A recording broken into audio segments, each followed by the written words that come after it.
Bienvenue à tous. La plénière de ce vendredi au Sénat, convoquée par le président du bureau d'âge, s'est contentée de ne constater que des démissions des membres du bureau Alexis Tamboué Mwamba, des démissions des collaborateurs du président du Sénat mises en cause sont tombées en cascade. Après le rapporteur adjoint Marie-Josée Sonia, c'est le président qui a clôturé donc cette série de démissions sur les 7 membres. Il faut rappeler que seul le vice-premier président de la Chambre haute du Parlement n'a pas jeté l'éponge suite au doublon constaté dans la pétition contre Sami Badibanga. La plénière a rejeté cette procédure.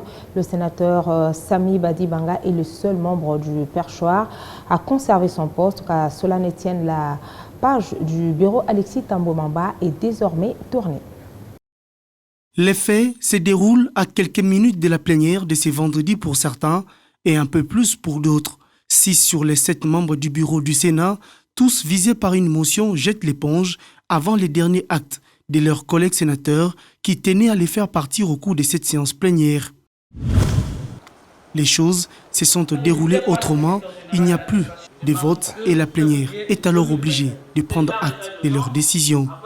S'agissant de la pétition contre le premier vice-président, une motion incidentielle a été soulevée pour dénoncer les doublons de signatures détectés dans l'annexe de la dite pétition.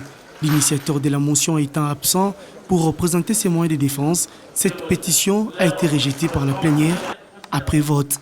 À la délibération sur les pétitions adressées aux membres du bureau en vue de leur décharge, nous avons un rescapé à la personne du premier vice-président à qui nous présentons nos félicitations. Désormais, seul membre du perchoir a conservé son poste, Sami Badibanga prendra momentanément la présidence de la Chambre haute du Parlement jusqu'à l'organisation de l'élection des nouveaux membres du bureau définitif. Nous avons pu avoir des pétitions dans notre salle et chacun a pu prendre ses responsabilités pour pouvoir en décider. Et aujourd'hui que cela est fait, c'est le plus grand bien pour l'état de droit que nous sommes en train de faire évoluer dans ce pays. Une plénière sera alors convoquée pour examiner la question des autres membres du bureau définitif.